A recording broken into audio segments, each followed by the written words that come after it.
Hello everyone, let us discuss Unit 1.3, that is Concept and Training of Human Resource Development from the paper School and Classroom Management. Let us first understand the concept of training. Training is a process designed to improve the performance of an employee at his present job. So it is basically a process that helps improve performance of an employee. It imparts specific skills, abilities, and know-hows to enhance his or her performance and make him or her up to date with current trends. The employee thus becomes efficient and is motivated that he or she can do better at his task. This raises the quality of the institution as well. Now let us have a glance to the concept of development. Now when we talk about development is a wider concept that along with the skills also lays emphasis on overall general knowledge, inculcation of better attitudes, aptitudes, and habits, change in thinking process, and broadening of outlook. So it is a bit a wider concept than that of training.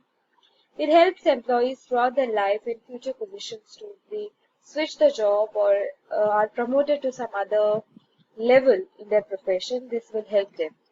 It improves the quality of life professionally as well as personally. Now, the third aspect is pre-service training. Formal training that a teacher gains before the start of her teaching career, his teaching career, before he or she actually starts teaching.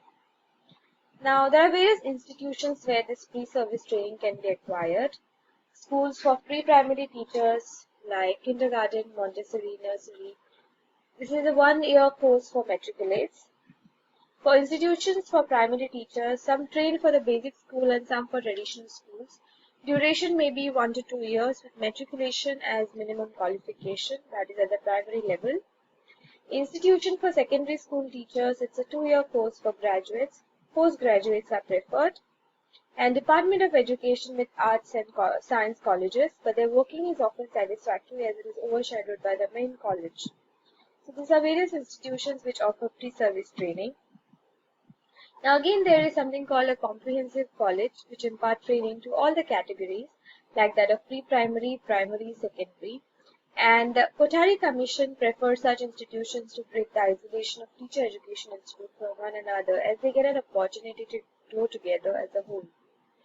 Then there are certain centers for regional colleges of education. Some are located at Ajmer, Bhubaneswar, Mysore, Bhopal, and these colleges represent a new enterprise in teachers' education to train competent teachers in the fields of science, technology, commerce, arts, agriculture, industrial crafts, etc. Seventh one are the institutions for specialist teachers, like that of special subjects, that is fine arts, music, dance, home science, and physical education. And there are university departments or colleges of education which they hold B.Ed and M.Ed classes, and they also provide guidance for doctorate in education. And now let us have a look after pre-service training. Let us see what is in-service training about. So in-service training, it refers to all those activities and courses which aims at enhancing and strengthening the professional knowledge and interests and skills of serving teachers. So it is something which is given during while the teacher is on the job. And in-service education includes new courses whose truthfulness and validity have been tested and which may enhance the knowledge, interests, and attitudes of serving teachers. Now let us look at the need of this training. A teacher should always be learning himself, herself, as learning is a lifelong process.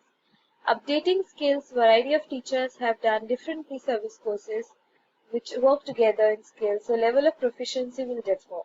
So to bring about the informity, new trends, and to also know about the new trends in technology, it is also always important that a teacher does training in order to update, in order to get the proficiency, in order to bring about the informity, and to understand the new trends and technologies and methods. There are various long-term courses as well, like M.Ed, M.Phil, PhD, Computer Diploma, Language Diploma, Educational Administration, Educational Management, etc. And short-term courses like Orientation, Refresher, Computers, Intensive Language Brushing Up. Now, what are the objectives or merits of this training human resource? It helps increase the professional knowledge of an individual.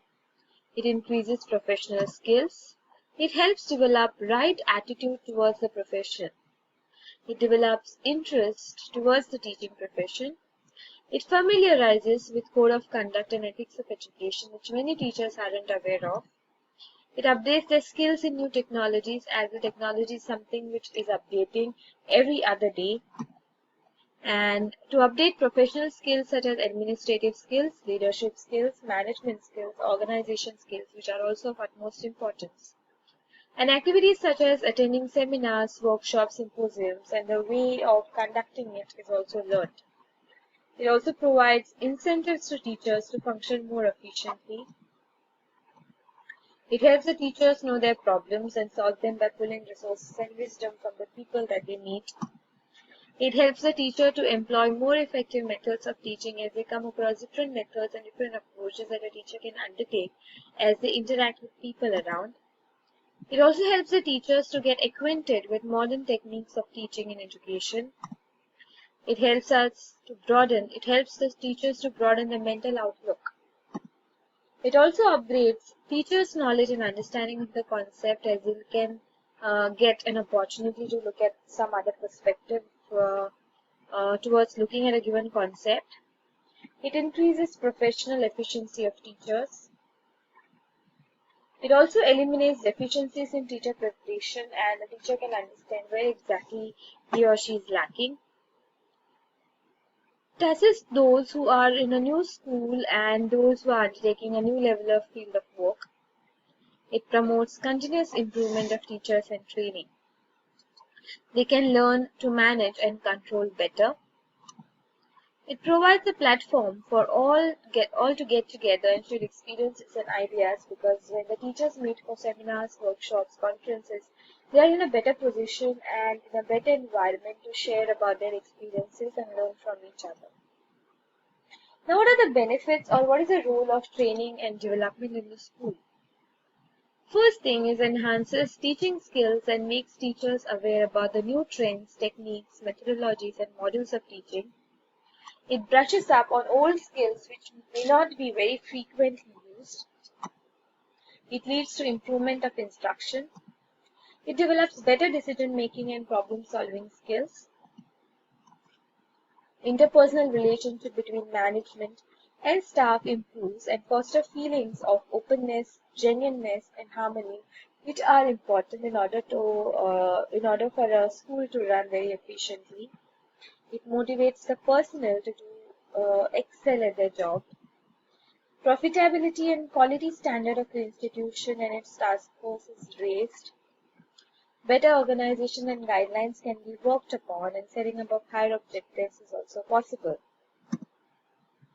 Now let us have a quick look at the limitations or disadvantages of training. Lack of incentives, motivation, interest, trained staff, facilities, and initiatives can be one of the limitations. Inappropriate curriculum and courses can be another. Inappropriate methods and techniques used at various training courses. Administrative problems. Financial problems that an institution faces. Lack of follow-up programs. Danger of overlapping due to lack of coordination between the agencies, because many of the agencies do carry out similar kind of workshops. Many teachers view such a training with negative attitude as frivolous and an opportunity to have fun and for recreation, and may not take it seriously. So it is also important that the objective of the training should also be taken into consideration by the teachers. Teachers may not implement the newly gained skill. They might only learn it and may be reluctant to make use of it in the classroom.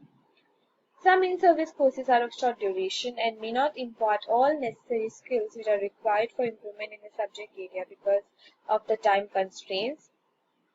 And some courses may be too loaded, and all teachers may not be able to handle all the concepts clearly, or may not learn them or learn to implement them very clearly. So this was all about the concept of training, its objectives, its merits, roles, and limitations. So if you have any queries related to this topic, please feel free to type it in the chat box. Thank you.